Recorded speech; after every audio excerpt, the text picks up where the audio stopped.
Hello, Amita. Hello. Yeah, hi, good morning. How are I'm you? fine. Happy New Great. Year.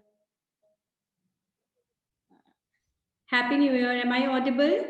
Hello, ma'am. Happy New Year. Yeah. Yes, How are ma'am. you? Yeah, you're audible now. Okay. I'm fine and happy New Year to you all. Yeah. Happy New Year. Let's give it a fresh start. Wonderful start to this new year, 2021. Hi, Dipti. How are you? Hello, ma'am. I'm good. Happy New Year. Yeah, same to you. So, how was your year Thank you. starting of this new year? मैंने बोला कैसा रहा आपका new year का starting 2021 का starting अच्छा रहा। बस गॉड से एक प्रे करती रही कि स्कूल खुल जाए। ज्यादा खुश हो गए, फ्रेंड्स मिलेंगे, सब कुछ मिलेगा। एज अ मदर मुझे बहुत अच्छा लगता था अगर मेरे बच्चे मेरे साथ रहे मेरे को उनको स्कूल जाना इतना घर पे रहे ज्यादा बढ़िया है अच्छा लगता है मैम, बट अब ज्यादा नहीं हो गया। मे भी हमारे टाइम पे ऐसा टाइम नहीं आया था हाँ, अब टाइम ऐसा कि बच्चे हमसे मतलब बात ही नहीं करते, फोन फोन गेम्स लेके बैठी हूँ, सब कुछ है, बट उनकी पूरा फोन ही है। तो लगता है कि क्या करें, फोन लैपटॉप। हम भी छोटे थे, एंजॉय करते थे अपने पेरेंट्स के साथ छुट्टियों में, उन्हें भी अच्छा लगता था, बट अब टाइम चेंज हो गया। yes so we have अब to मुझे कहना पड़ता है, मुझसे कोई बात कर लो फोन छोड़ के। accept them the way they are then only they will हाँ, accept you the way you are. So today's chapter is about acceptance only. So we are going to study these things only in this session today. So let everyone join. तो हम start करते हैं. Anything you want to ask from the last session? अगर कोई query हो तब तक we can solve the query. Everything was clear, Poonam ji? Hello, Soumya. Yes, clear. But वही है जैसे अभी बोल रहे बच्चों के स्कूल्स खुल जाने चाहिए और अब तो she is praying for that. I think most of the parents are praying for this only क्योंकि वो ना 8-9 मंथ्स में इतना वो जैसे सैचुरेशन दोनों तरफ से they also want to move out and we also want to send them. ये कोरोना वगैरह का फेज खत्म हो, नॉर्मलसी आए लाइफ में. जितना लर्निंग सेशंस थे हो गए 8-9 महीने में लाइफ के. Now it's time to move on and तो वही लगता है कि अभी भी जैसे बाउंड से है ना, तो कहीं ना कहीं मतलब लगता है कि स्टक से हो गए हैं somehow, मतलब एंजॉय नहीं कर पा रहे उस तरीके से जैसे the way we should feel. क्योंकि हम ना enjoy क्यों नहीं कर कभी पाते? कभी लाइफ पे स्ट्रेन आ रहा है, अनडू स्क्रीन एक्सपोजर है और कोई एक्टिविटी तो है नहीं, तो ओवरऑल हेल्थ तो देखा जाए तो प्रैक्टिकली खराब ही हो रही है. कल को स्कूल में तो बोलो कि रेस है, दौड़ना है, तो मुझे नहीं लगता कि इनमें से कुछ सक्सेसफुल होने वाला है. पता लगा बड़ी जल्दी थक गए हैं और रो रहे हैं, कर रहे हैं, छोटे बच्चे तो खासतौर पे कि मेरे को यहाँ पेन है, मुझे वहां पेन है. तो this is what I am thinking कि कहीं ना कहीं फिजिकल हेल्थ पे भी कॉम्प्रोमाइज तो आ रहा है. मतलब ठीक है. तो I don't know like how much good it is and how should we take it in the positive way. जो अब लंबा चल रहा है कुछ हद तक तो ठीक था, चलो चला गया. 21 भी मिड तक ऐसे जाएगा. तो वही पेशेंस अब थोड़ा कम दे रहा है. तो how to keep patience. Patience हमें तब रखनी पड़ती है जब हम किसी चीज को कंट्रोल करने की कोशिश करते हैं. ठीक है, जब चीजें हमारे कंट्रोल में नहीं हैं और अनकंट्रोलेबल सिचुएशंस को भी हम अपनी तरह से कंट्रोल करने की कोशिश करते हैं और सिचुएशन को एक्सेप्ट नहीं करते द वे इट इज, तब हमें पेशेंस की जरूरत पड़ती है. धैर्य, सहनशीलता, ये सारे फैक्टर्स तब आते हैं जब हम कंट्रोल करने की कोशिश करते हैं. अगर मैं एक क्वेश्चन आपसे पूछती हूँ पूनम जी, आपको अभी भी ये उम्मीद है कि 6 महीने में शायद स्कूल खुल जाएंगे. अगर मैं बोलूं कि अगले 5 साल तक, 10 साल तक या आने वाला टाइम जो है वो इतना चेंज हो गया है कि बच्चों के अब स्कूल खुलेंगे ही नहीं, यही सिचुएशन है और इसी सिचुएशन के साथ आपको जीना होगा. आज से 50 साल पहले भी शायद स्कूल नहीं होते थे या कोई ऐसी सिचुएशन होती थी. मैंने जैसे पहले भी एक एग्जांपल दिया था कि तख्ती वाला एग्जांपल दिया था, फिर हमने बुक्स का लिया, फिर कंप्यूटर का एज आया. तो हो सकता है ये कोई ऐसी ट्रांसफॉर्मेशन एज हो रही हो कि जहां पर आने वाले टाइम में अब स्कूल्स अपना सिनेरियो ही बिल्कुल बदल जाएगा, हमारा लाइफस्टाइल बिल्कुल चेंज हो जाएगा. इन दैट केस तब क्या करोगे? अभी तो हमें एक उम्मीद है, एक आशा है, it is just we are living in the past. पिछले 1 साल तक जो हमारी लाइफ रही है, हम उसके इतने आदी हो चुके हैं, उसके इतने एडिक्टेड हो गए हैं कि प्रेजेंट लाइफ को प्रेजेंट सिचुएशन में जीने की हमें आदत नहीं है। This is something which we all need to understand. When we live in the present moment, then things does not matter. जो सिचुएशन जैसी है हम उसे वैसे एक्सेप्ट करते हैं और उसके अंदर ही जीने का सबसे बेस्ट तरीका ढूंढते हैं। This is life actually. लेकिन जो लोग जितना ज्यादा पास्ट में रहते हैं, पास्ट को याद करते हैं, फ्यूचर को सोचते हैं, वो लोग कभी भी एक नॉर्मल लाइफ नहीं जी पाते। अगर पास्ट में थे तो वो सोचते थे कि हाय कब छुट्टियां पड़े, कब इनका प्रेशर खत्म हो, प्रॉब्लम्स खत्म हो। तो इस तरह से जब हम जीते हैं तो हम हमेशा एक मिराज में हैं। हम एक परफेक्शन चाहते हैं, एक ऐसी जिंदगी चाहते हैं, लेकिन एक्चुअली बाहर कहीं भी नहीं है वो सेटिस्फैक्शन हमारे अंदर ही है। और ये सब क्यों होता है सटल लेवल पे, शायद इसी के लिए आज का चैप्टर हमारा बहुत मैटर करता है। The chapter is about the acceptance. ठीक है, मैंने एक छोटी सी कविता लिखी है जिससे कि आज मैं स्टार्ट करूंगी अपना सेशन। ढूंढता हूं मैं कोई जो कहे कि तुम सही हो। ढूंढता हूं मैं कोई जो कहे कि तुम सही हो। जो कहे मेरे सपनों की दुनिया में जो दिखता है तुम वही हो। जो कहे मेरी तमन्नाओं को पूरा सा करते हो। जो कहे कि मेरे दिल को सुकून और प्रेम से तुम भरते हो। कोई हो जो कहे कि ढूंढता हूं मैं ऐसा कोई जो कहे कि मेरी हर तरफ हर बात मुझे अपनाता रहे। काश वो जहां मैं ढूंढ पाऊं जहां हर कोई मुझसे कहे कि तुम सही हो और मेरी सपनों की दुनिया में जो दिखता है तुम वही हो। सो बेसिकली ये कविता मैंने इसलिए लिखी कि हम में से हर इंसान शायद एक ऐसी सिनेरियो ढूंढ रहा है, एक हम में से हर कोई कोई ऐसा सिनेरियो ढूंढ रहा है, एक ऐसी दुनिया बनाना चाहता है, एक ऐसा जहां ढूंढ रहा है जहां हर कोई ये कहे कि तुम सही हो, तुम जो कर रहे हो वो सही है, तुम वो हो जो मेरे सपनों की दुनिया में बसता है। चाहे वो बच्चे हो, हमें एक ऐसा बच्चा चाहिए जो कहे कि मम्मी तुम सबसे बेस्ट हो, तुम सबसे अच्छी हो, तुम्हारा हर काम सही है, तुम्हारा हर रूल सही है, तुम्हारी हर बात सही है। हमें एक ऐसा पति चाहिए जो कहे कि तुम सबसे अच्छी वाइफ हो, तुमसे अच्छी दुनिया में कोई है ही नहीं, तुम वो हो जो मेरे सपनों में रहती है। या अगर हम हस्बैंड है तो हम ये सोचते हैं कि ऐसी वाइफ मिले जो ये कहे कि तुम सही हो। तो बेसिकली अगर मैंने देखा एट द एंड कि हम सब लोग कौन हैं, हम सब क्या चाह रहे हैं, और what is the driving force behind everything which we are doing. So driving force behind everything we are doing in this universe is acceptance. We all want acceptance in our life. हम सबको कहीं ना कहीं सिर्फ acceptance चाहिए कि कोई स्वीकृति का भाव दे दे।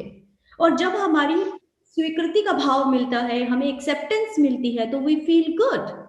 बट अगर हमें वही स्वीकृति नहीं मिलती तो वहीं हम अनहैप्पी होना शुरू कर देते हैं। अगर हमारे बच्चे हमारे साथ खेल नहीं रहे तो काइंड ऑफ क्या हो रहा है कि वो हमें स्वीकृति नहीं दे रहे, वो हमें एक्सेप्टेंस नहीं दे रहे, और हम रिजेक्शन में चले जाते हैं। और जैसे ही हम रिजेक्शन में जाते हैं, हमारे बचपन का कोई एक पॉइंट है जो ट्रिगर होता है और वो हमें बहुत ही अनहैप्पीनेस देना शुरू कर देता है। तो यहाँ स्कूल के चलने और न चलने की, कोविड के आने और न आने की, बिजनेस के चलने और न चलने की बात नहीं है। बात इसके पीछे कहीं गुप्त है, कहीं बहुत अलग है, जो हम सबको समझनी पड़ेगी। This is the point which we are going to discuss today in our session. So the chapter start with the headlines. I quote, acceptance is the prime reason for every action we pursue throughout our life. Hopefully आप सबको book मिल गई होगी। अगर आप chapter 3 खोलते हो तो आप मेरे साथ साथ बुक में देख भी सकते हो। तो एक्सेप्टेंस जो है वो सबसे प्राइम रीजन है हमारे हर एक्शन का, हमारे हर काम का जो मूल तत्व है वो है एक्सेप्टेंस। हम चाहते हैं कि हमें हर जगह स्वीकृति मिले। So everyone in this world is seeking acceptance from the society around them, and for what we make certain decision and lives in a certain way so that we are ये मेरी फ्रेंड है जो meditation group और सब start करती है। can you please mute? Yeah. So basically इस दुनिया में हम सब जो कुछ भी कर रहे हैं वो कुछ ना कुछ स्वीकृति पाने के लिए कर रहे हैं। कैसे हुआ ये स्वीकृति और ये एक्सेप्टेंस का सिलसिला शुरू? It started from very early childhood.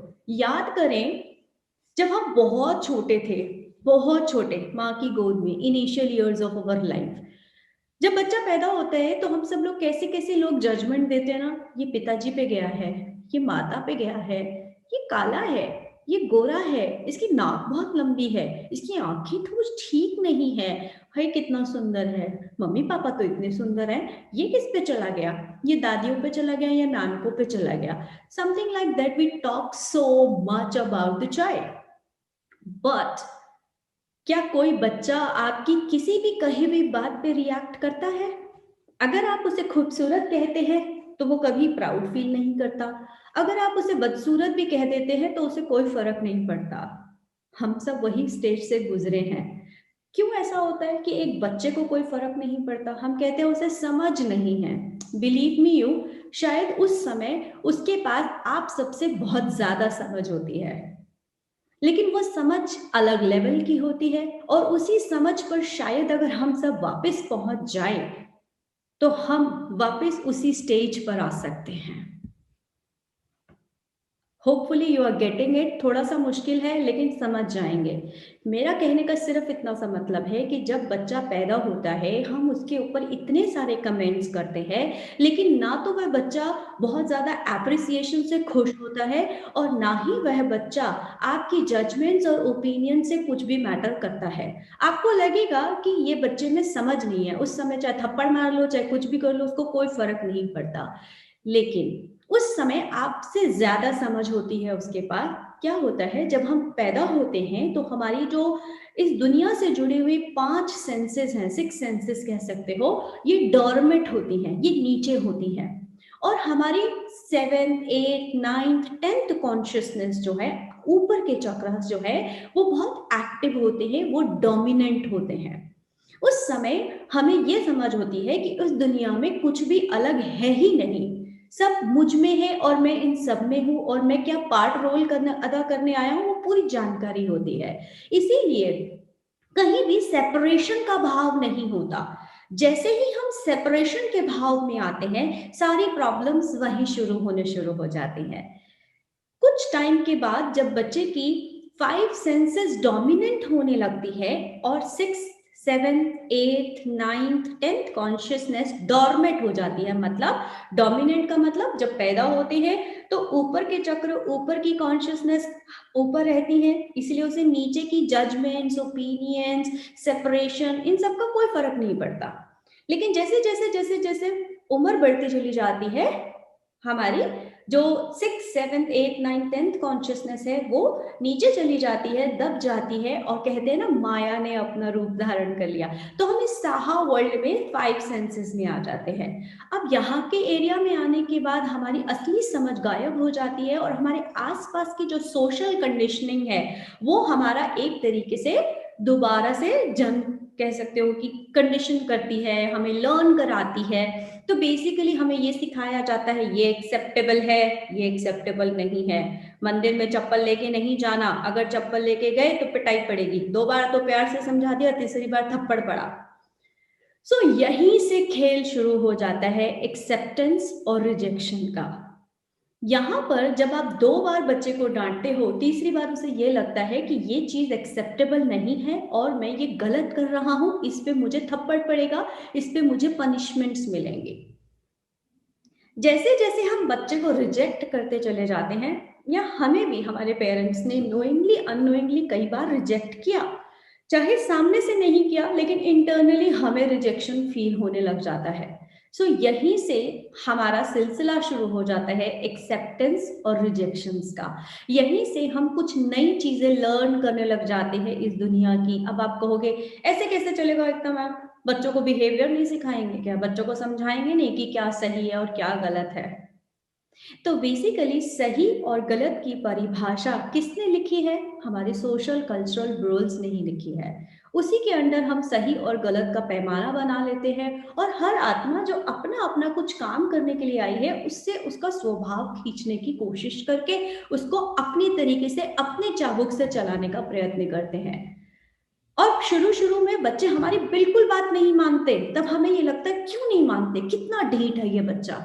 कहने का मतलब है जितना ओबीडिएंट आपका बच्चा है उतना ज्यादा वो परतंत्र है, उतना ज्यादा वो आपकी कंडीशनिंग्स में बन रहा है।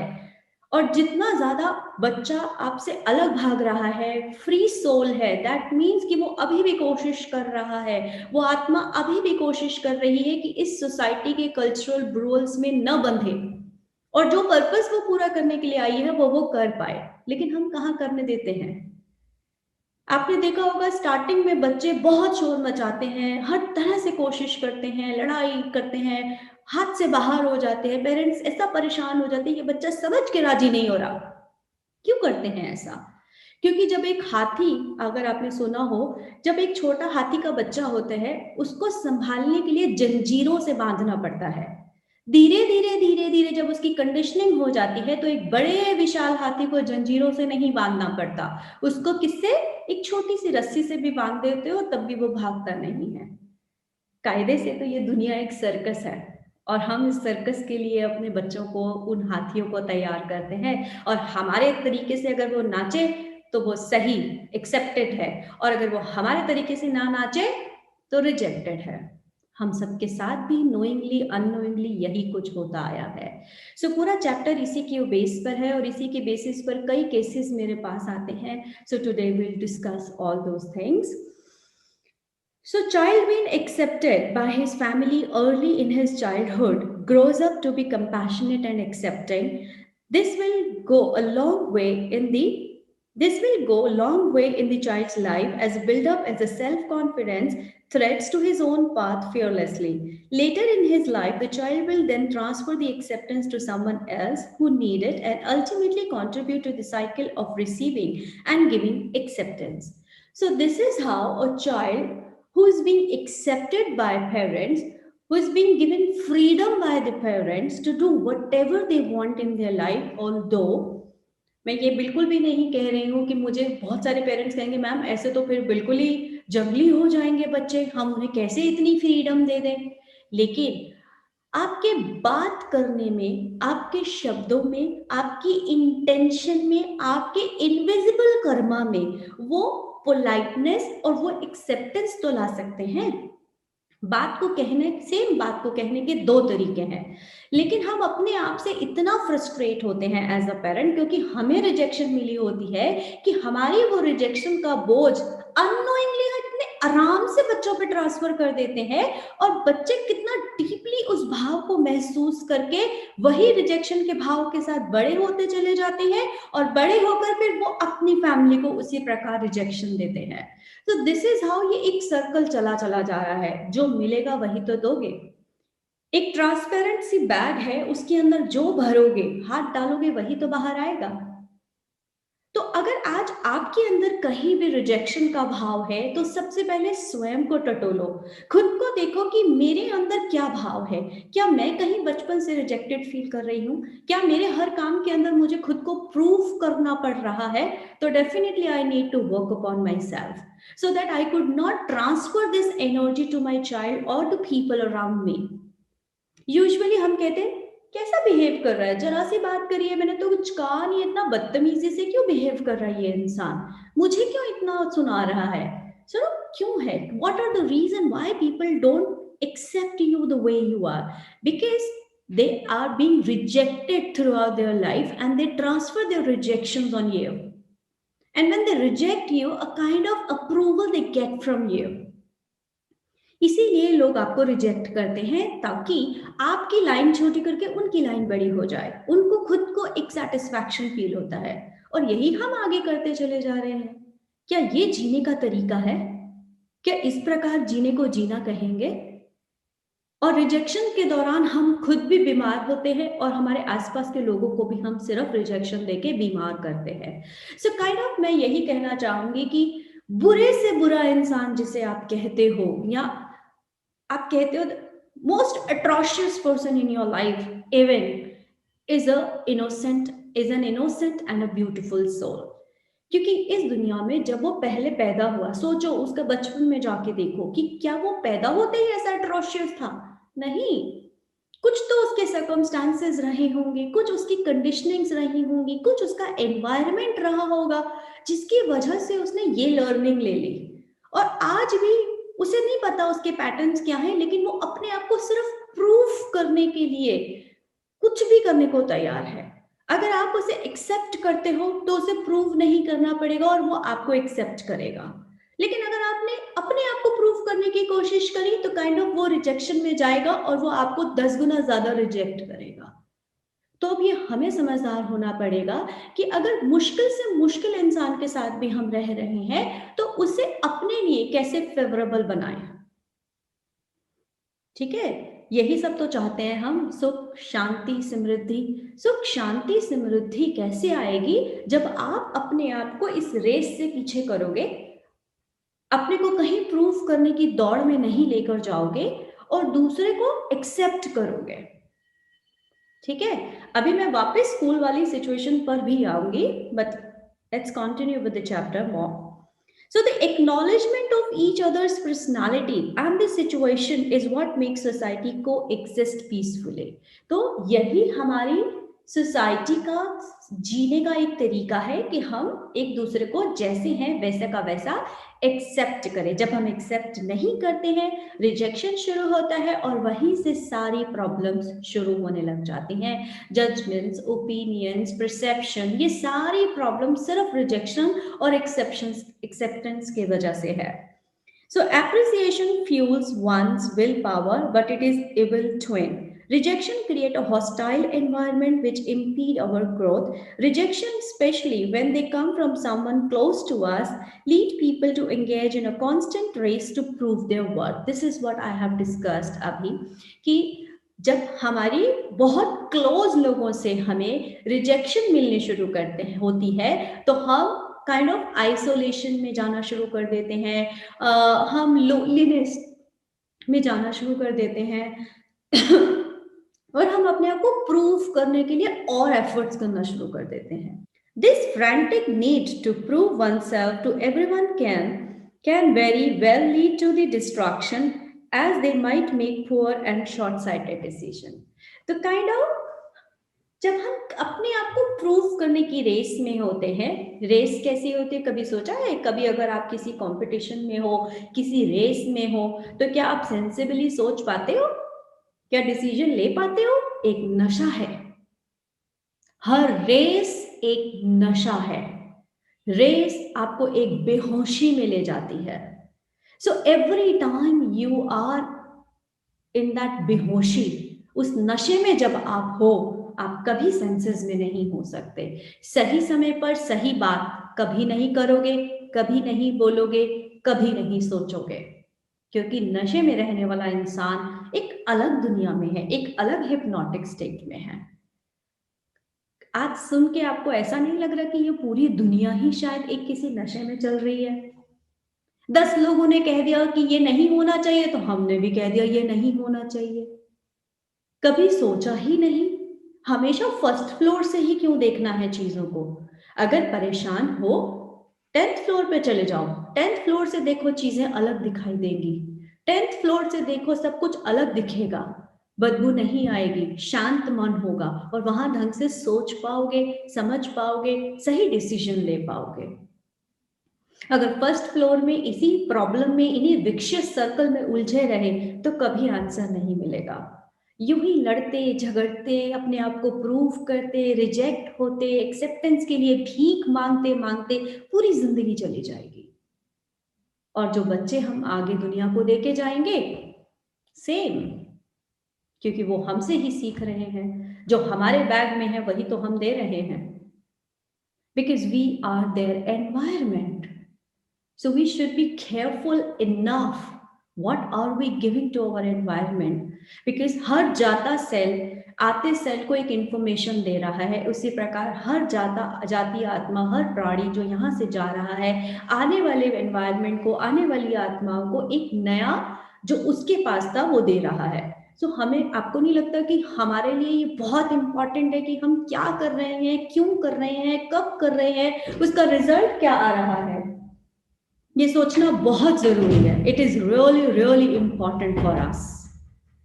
सो that is something we need to think about. इसी को फर्दर एक छोटी सी घटना के साथ एक्सप्लेन करूंगी, एक स्टोरी जो लाइफ स्टोरी है। सो जो हमारे पैटर्न्स जो हैं एक्सेप्टेंस और रिजेक्शंस के, just a paragraph on page number 25 I am reading last paragraph. Patterns of acceptance and rejections are not just limited to those who suffer from it. Feeling of loneliness, exclusion, rejection can make people fall into the toxic rut of substance abuse, addiction, crime, and other forms of escapism that harm everyone in the society. So ये बहुत important point था before starting the story. क्योंकि हमारे जो patterns हैं acceptance के या rejection के, वो सिर्फ हमारी सफरिंग्स पे ही नहीं होते। इससे क्या होता है, हमारा एक नया लूप शुरू होता है। सपोज अगर आप एक बच्चे को बहुत रिजेक्ट कर रहे हो, आपको पता ही नहीं आप रिजेक्ट कर रहे हो, ठीक है, वो बच्चा कहाँ जाएगा, एक एस्केपिज्म रूट ढूंढता है। हर कोई ढूंढता है, कोई उसे सत्संग सत्संग का एस्केपिज्म रूट ढूंढ लेता है, कोई एडिक्शन का एस्केपिज्म रूट ढूंढ लेता है, गेमिंग एंड ऑल, ये सारी एडिक्शंस, कोई ड्रग अब्यूज में चला जाता है, कोई लोनलीनेस में चला जाता है। सो हर चीज का साइड इफेक्ट है, कॉज एंड इफेक्ट है। तो जो लोग ज्यादा रिजेक्टेड फील कर रहे हैं वो ज्यादा कहाँ जाएंगे, एक एस्केपिंग रूट ढूंढेंगे। सो जितना भी लोनलीनेस, एक्सक्लूजन, रिजेक्शन, ये सब किस में लेके जाता है, टॉक्सिक रट ऑफ सब्सटेंस अब्यूज जो आजकल बहुत ज्यादा बढ़ गया है, addiction, crime and other forms of escapism that harm everyone in the society. तो आज on the whole society में जो कुछ भी हो रहा है just because of rejection patterns. So there is a need to revolt and lash out against society which is fulfilled through violence, drug, alcohol, and sometimes even suicide. Seeing in a few insensitive words can deeply impact someone's life. A little kindness and acceptance can go a very long way. Accepting every beautiful soul despite disagreement is the path we all must choose to take, as no one in this life is perfect. So morning I received a message from someone ki yeah, perfect mama ka perfect beta. So मैंने यही line लिखी, there is no one in this universe who is perfect. Perfectionism is a mirage. क्या पाना चाह रहे हो अंत में, कुछ भी नहीं है। कुछ नहीं में कुछ पाने की कैसी दौड़ है। अगर परफेक्शनिज्म की बात करें तो शायद इस, जिसे आप परमात्मा कहते हो, जिसे आप यूनिवर्स का मास्टरमाइंड कहते हो, वो भी परफेक्ट नहीं है। उसने भी इस धरती को बनाने में पता नहीं कितनी बार तोड़ा, कितनी बार बनाया, कितनी बार एक्सपेरिमेंट्स किए, और आज भी एक्सपेरिमेंट्स हो रहे हैं। तो कुछ भी परफेक्ट नहीं है। हमारी सारी प्रॉब्लम्स शुरू होती हैं जब हम अपने को सेपरेट करते हैं या उस यूनिवर्सल शक्ति को भी सेपरेट करते हैं। हमने बड़े आराम से ये डेविल है, ये गॉड है, दो चीजें कर दी। क्या कभी हमने सोचा कि ये डेविल कहां से पैदा हो रहा है? डेविल भी गॉड का ही पार्ट है। अगर हम कहते हैं गॉड इज ऑमनीप्रेजेंट, अगर हम कहते हैं God is omnipotent, so definitely where is devil? There is no devil. Everything is just experimentation. So there is no perfection. It is just कि कुछ धर्म के ठेकेदारों ने भगवान जी का नाम खराब ना हो, परमात्मा को बुरा ना कहा जाए, इसीलिए उनको अलग कर दिया कि ये डेविल्स हैं, ये गॉड्स हैं। But I think there is no separation. We are inseparable. Even in our soul, हमारे ही अंदर तो गुड पार्ट भी है, हमारे ही अंदर हमारा शेडो भी है। इसी प्रकार अगर ब्रह्मा के शरीर के अंदर, उसके सूक्ष्म शरीर में जाएं तो उसके अंदर भी गुड भी है और बैड भी है। So there is no separation. कुछ भी गलत नहीं है, कुछ भी सही नहीं है, कुछ भी सेपरेट नहीं है. We are just in the collective consciousness. We are an infinite pool of collective consciousness. And when infinite vibrate, we all vibrate. When infinite does not vibrate, we don't vibrate. The whole universe does not exist there. So this is something which we all need to understand. इसे कहते हैं 10th floor पे जाना, जिसकी अभी अभी हम बात कर रहे हैं. सोच के देखिए, अभी तो अपने घर के कोकून में उलझे हैं, 2 छोटे बच्चों से लड़ रहे हैं, 2 छोटे बच्चों को संभाल नहीं पा रहे हैं, लेकिन हमें कहाँ पहुंचना है? 10th फ्लोर पर. On the whole, when we see things happening, then we understand how things move and what we all have to do. So let's understand this through another example of Dhyana. So in the Ocean of Souls, I'm on page number 26. If you have the book, you can open page number 26, the paragraph. In an ocean of souls, each one is fighting its own personal battle, either with themselves or with the world around them. Dhyana, a loved and pampered child from her early days, too was an innocent soul.